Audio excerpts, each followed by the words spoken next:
Assalamualaikum warahmatullahi wabarakatuh. Kami dari kelompok 3 ingin mempresentasikan bab 3 tentang konsep harmoni dalam keberagaman Indonesia. Nama saya Nelis. Nama saya Eva.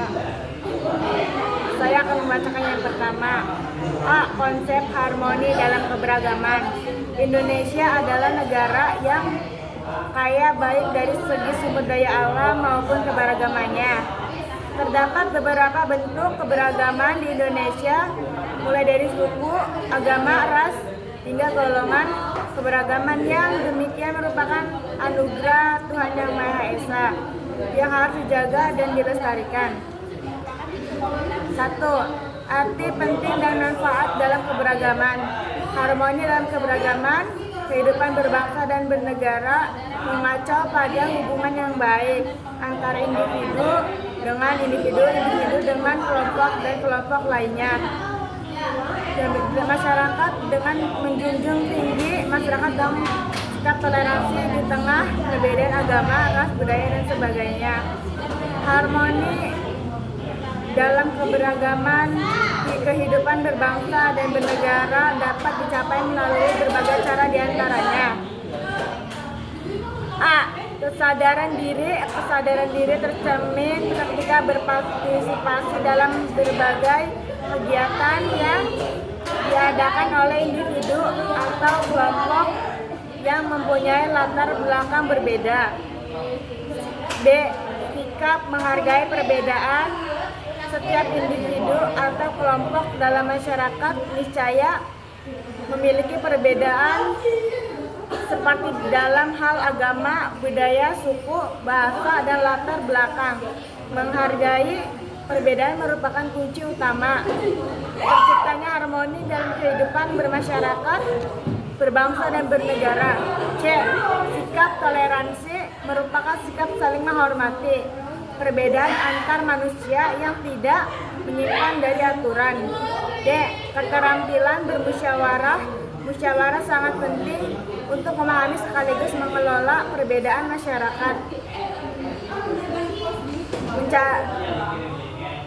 Dapat mencari solusi atas masalah yang ada. Musyawarah dilakukan secara bersama-sama untuk mencapai kemanfaatan.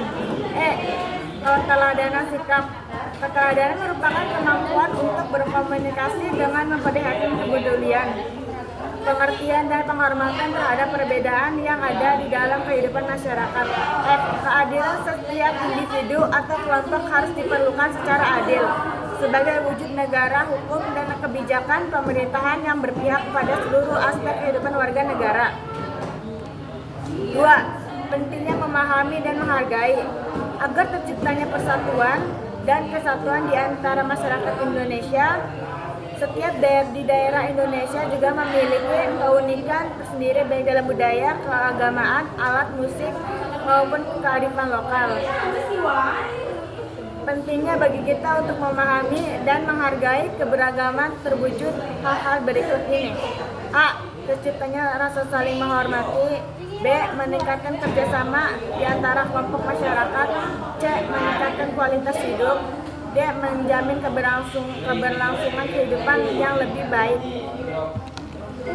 3. Faktor pendorong dan penghambat terwujudnya harmoni. A. Faktor pendorong dalam mewujudkan harmoni dapat berupa kultur, struktur, atau infrastruktur. D. Faktor penghambatan. Setelah memahami faktor-faktor pendorong terciptanya harmoni dalam keberagaman, selanjutnya kalian perlu memahami faktor-faktor penghambat dalam mewujudkan harmoni. B. Identifikasi potensi konflik dalam masyarakat yang beragam. Terdapat beberapa alasan mengapa identifikasi konflik di tengah masyarakat yang beragam penting untuk dilakukan, diantaranya sebagai berikut. A. Sebagai upaya pencegahan konflik. Diidentifikasi konflik dilakukan untuk memetakan potensi-potensi konflik, menyusun langkah-langkah pencegahan sesuai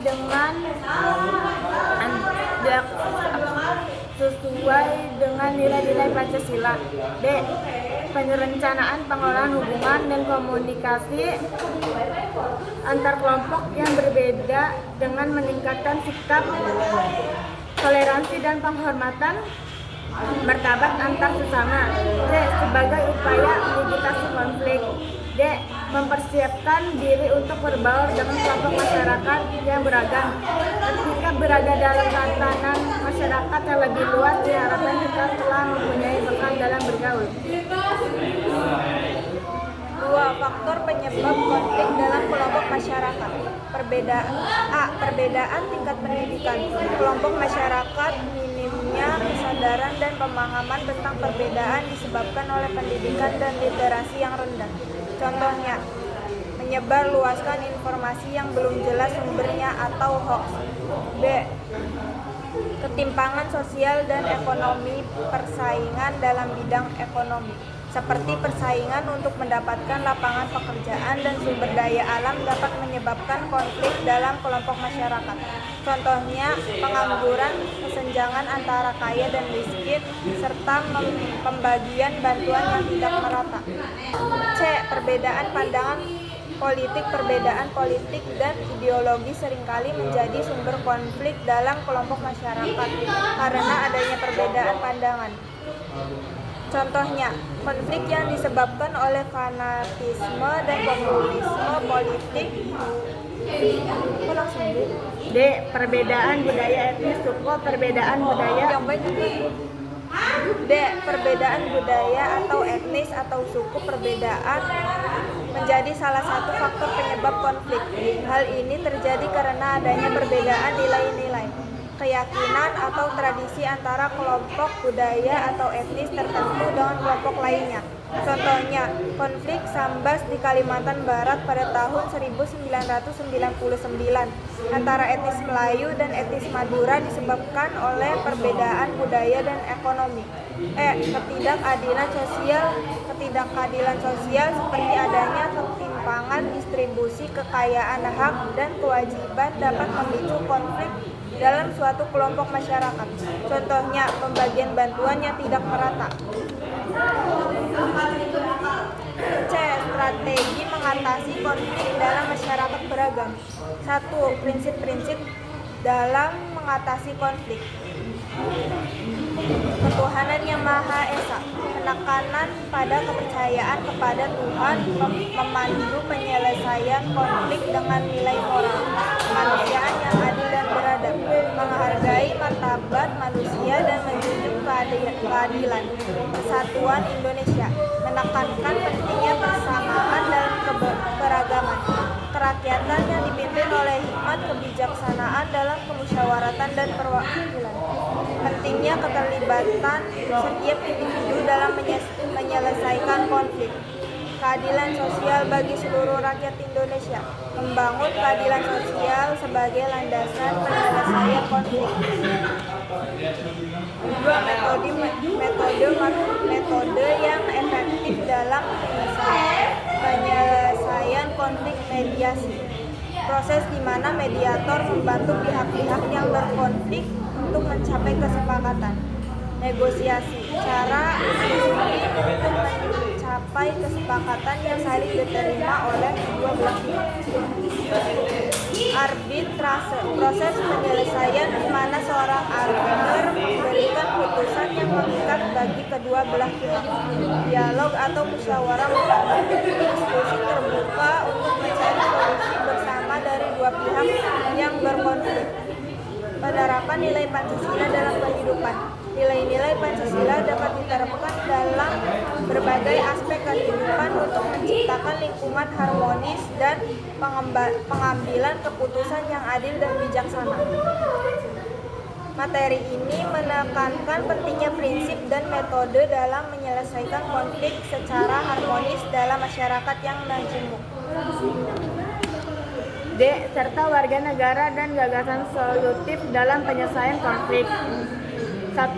Peran serta warga negara dalam penyelesaian konflik.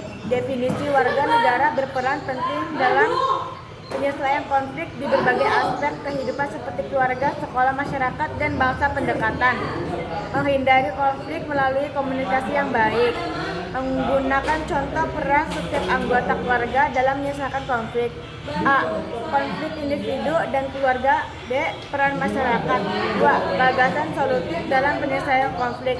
Tujuan: menyelesaikan permasalahan keberagaman secara adil dan keberadilan. A. Menyelesaikan dengan pemahaman. B. Penyeimbangan kepentingan. C. Menghormati hak asasi manusia. D. Mengambil gagasan solutif yang adil. Sekian presentasi dari kami. Kami akhiri. Wassalamualaikum warahmatullahi wabarakatuh.